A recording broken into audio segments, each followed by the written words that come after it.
Welcome to Art Ed Radio, the podcast for art teachers. This show is produced by the Art of Education, and I'm your host, Tim Bocas.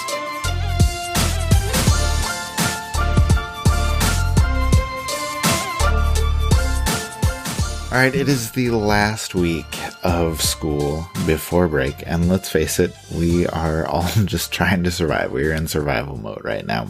You know, you're probably down on your last week, maybe even your last couple of days. And a lot of times you're just stuck. You're just trying to get through what you need to get through and make sure that kids don't kill each other, make sure you don't kill anyone. And you know, what can you do? Like, what are ideas that you can bring back and bring to your kids? And we might actually have something for you here on this episode. Abby Schukei is here today, mostly because people have been yelling at me about not having her on. It's been a couple of months since she was on an episode, and I'll just say that her fans are getting restless.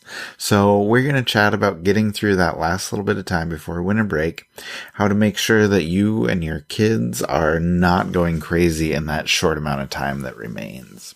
Okay, we're also going to talk about a couple of her articles. She had one published just a couple weeks ago about how to use the holidays as an advocacy tool for your program.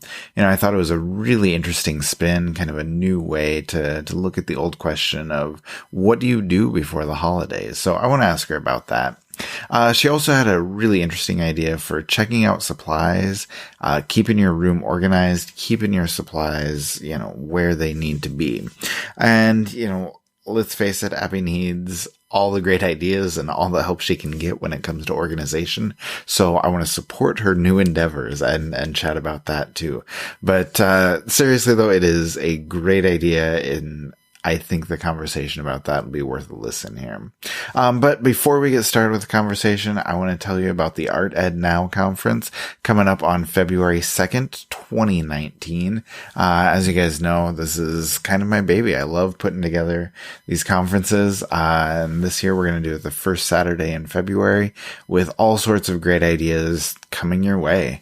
We're going to have a presentation on art therapy, presentation on social and emotional learning in the art room, on failing forward, on how to plan and execute a public art project, and just a plethora of other topics. So it is always an awesome day of professional development. You can see all the presentations we've released, see what the conference is all about at artednow.com. Make sure you check it out soon. All right, let's go ahead and get started. I am here in Abby's classroom, and let's go ahead and bring her on right now.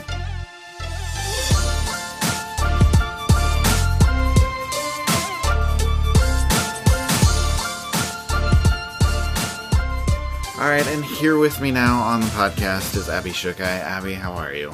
You know, I'm doing okay. I'm feeling the end of winter break, or the end of the school year towards winter break is coming, and I'm feeling it a little bit today. Yeah, we're really close. And yeah, you seem kind of annoyed with your kids, so. Yeah, you know, it's just, there's a lot to do, and they forget that within these last few days of class, they still have to listen. So it's a little problematic, but we're going to survive. Yeah, it's always tough for teachers and for students alike, but we'll get there. It's been a couple months since you've been on the podcast, and I've received multiple emails asking why you haven't been on. Like, you know, a couple just like, hey, where's Abby? It's been a while. And then I did that solo show right after Thanksgiving, and somebody even emailed me and was like, you know, Abby could have been on this week. Wow, yeah, how like, rude. Why didn't you invite me? You're very popular, but, you know, you're here now, so hopefully all of the people upset that you haven't been here will be placated before. Well, I'm glad to be back. Glad to be back. But I wanted to talk a little bit about your couple articles that you wrote this month, because they've been super popular. So first one was talking about how you can kind of use the holidays as an advocacy tool. So can you talk a little bit about just some of the ideas that you shared in that article and just go in depth a little bit more on those? Sure. So one of the main things that the holidays is a really good time to advocate for your art program is because of that whole idea of giving gifts. And I know sometimes in the art room we don't want to be seen as just a place that is producing crafts and gifts for other people. But it's actually a really good way that you can share with your staff, your administrator, not even just like your school administrator, but with people at your central office. So by having your students create things and show people what they are learning, the really advanced skills and techniques that they're doing, can speak a lot to your program.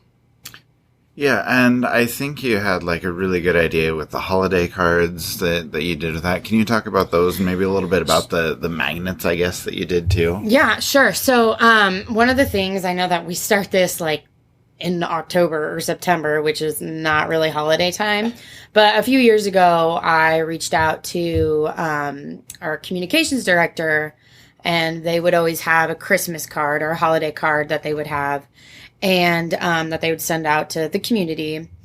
And I said, hey, why don't we have students create artwork for this? And so it's not something that I require students to do, but kind of as they finish things up, I tell students that there can be a competition that your artwork could be featured on this holiday card. And a lot of them, some of them don't want to do it, and that's okay. But then there's a lot of them that do want to do it, and it kind of then goes out to the entire community, and students can see what you're doing. And then you can use those images for other things, even with your staff.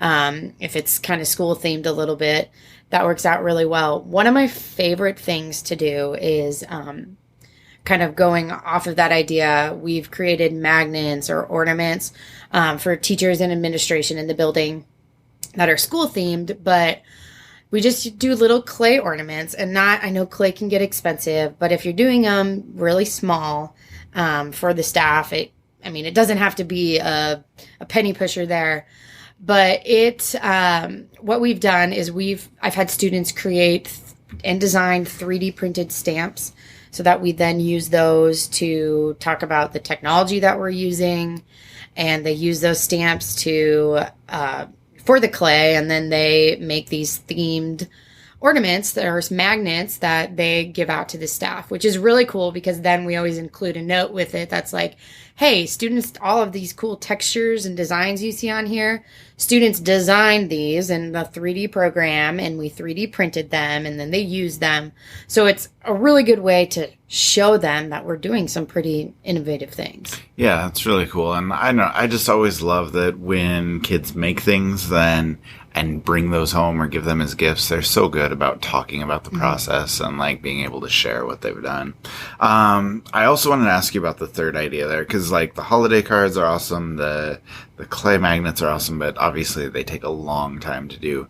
But you also did some monoprints, and can you sort of talk about that process? And if people are listening to this like the last few days before break, is that a last minute thing you think they can sneak in before they're out of here for a couple weeks? Oh yeah. I haven't even done them this week or this year yet, because I'm saving them for those last few days when I know that there's going to be there's going to be 10 kids that don't have anything to do.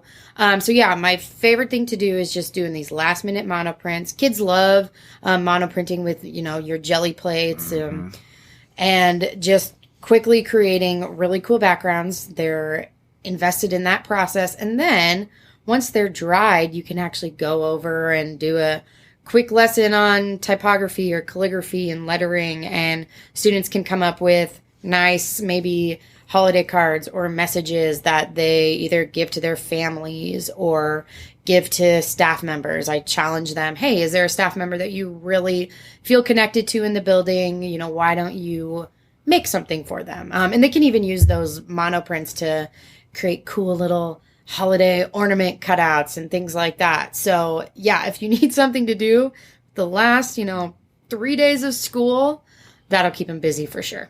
Okay, cool. I think that's an awesome idea. Now, the other article that I wanted to ask you about was the checkout system. I think you have something really cool going on with how you check out some of your supplies, and you have this whole breakdown with barcodes and apps and all sorts of great stuff that seems like it's working really well. So can you, I guess, explain to people how that works and kind of share like why it's been beneficial for him? Yeah, first off, I just need everyone to know that I am not organized. I am not. And Tim is sitting here right now, and he's been in my classroom, and he knows that.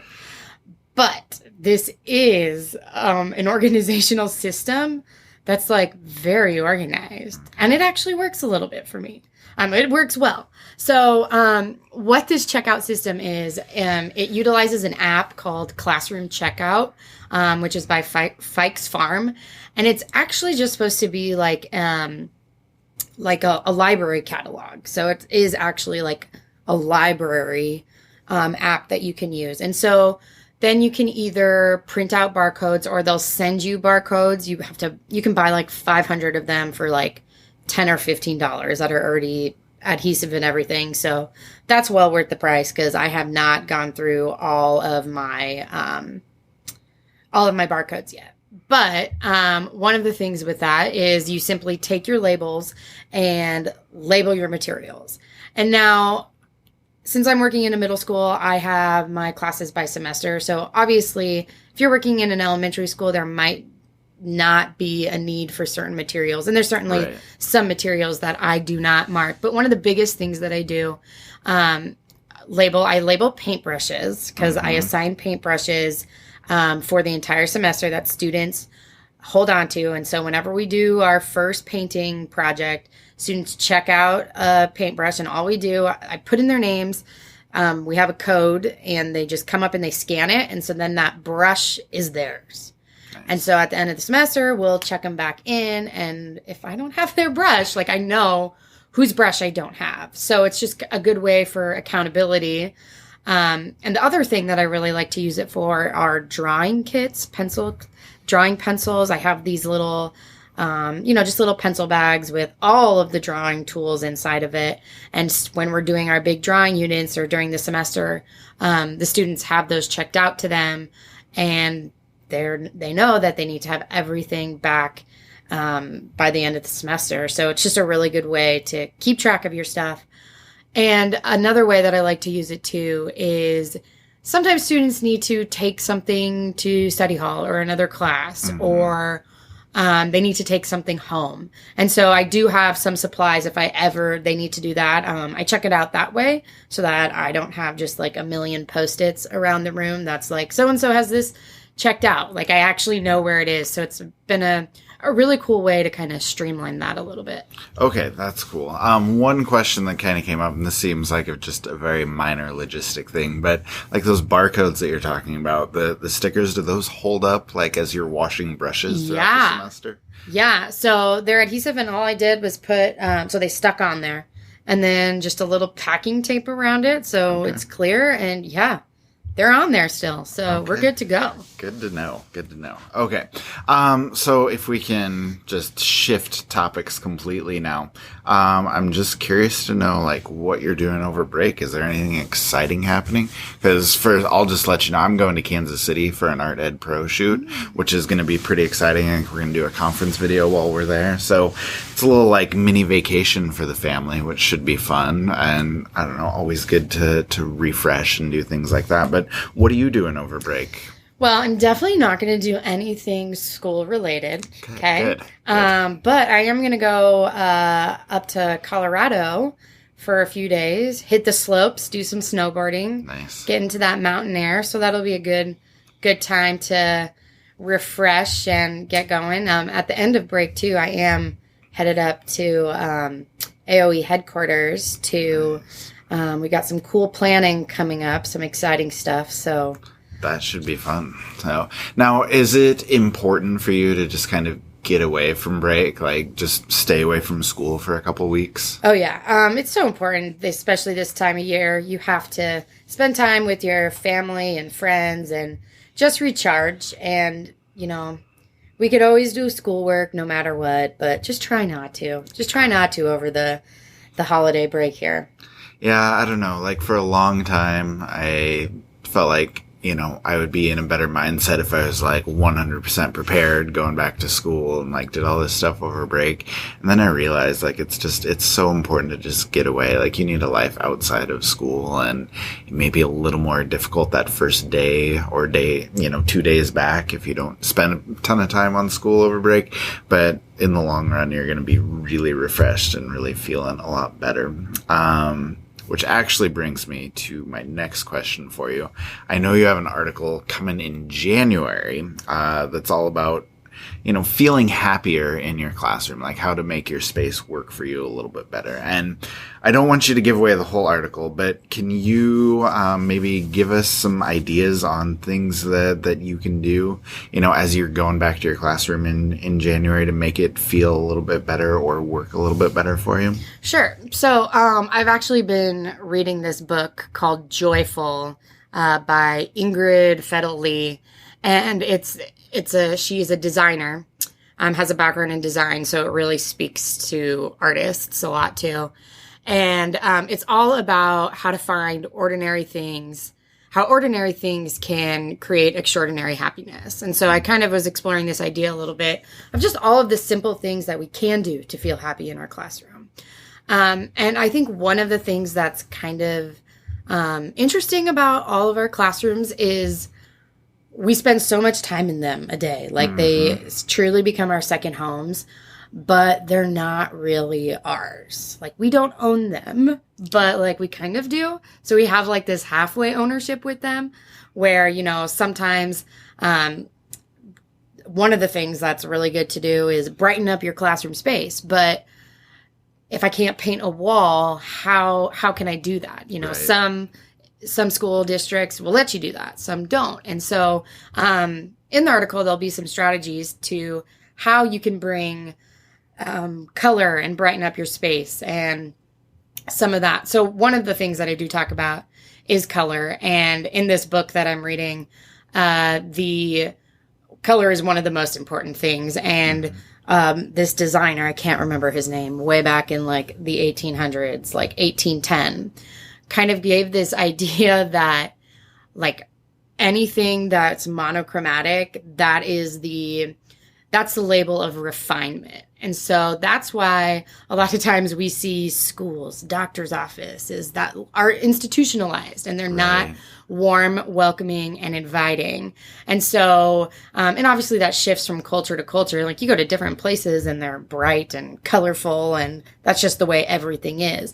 But not necessarily here. I mean, sometimes you can walk into a classroom or a school building and it's kind of depressing. Yeah. So it's all about trying to find the happiness within that. And so one of the things which I had never heard of, but they talk about how people have chromophobia, the fear of color.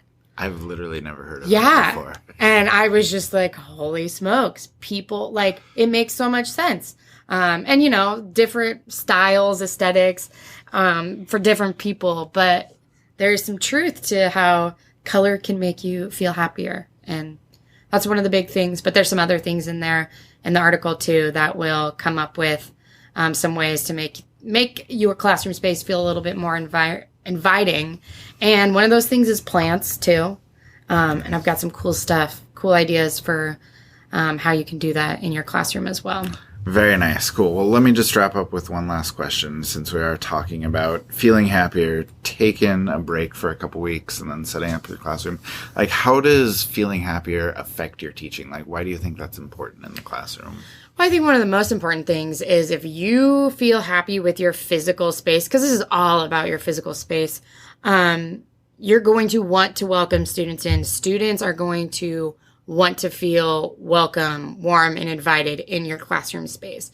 There's, even when I remember going back to school, the classrooms I really enjoyed were the ones that felt homey or cozy, not the ones that are barren with gray institutional walls everywhere. Mm-hmm. It's not necessarily about the amount of stuff you have on the wall. It's just kind of what you do with that space. And I know that our spaces aren't always our dream spaces, but there are some things that we can do with them to make them feel as if they're our classroom home. Yeah, I think that's really well said, and I think that's an important point. So, I think we will go ahead and leave it there, though, Abby. So thank you for joining me, and good luck getting through the last few days before break. Thank you. I'll survive with those monoprints, so we'll be good to go. Okay, that's going to be the end of our discussion there. Now, we will make sure that we link to both of Abby's articles that we discussed, and we'll put those links in the show notes on the AOE website. Now, if you're looking for a last-minute assignment, go check out her advocacy article and the monoprinting idea that we discussed. It is a perfect way to end the semester. But whether you choose to do that or whatever else you decide to do, I hope it's enjoyable. I hope it works for you and your kids. And I hope you can make it through your last few days in one piece. Then enjoy your time off. Be ready to come back next month stronger, refreshed, and better than ever.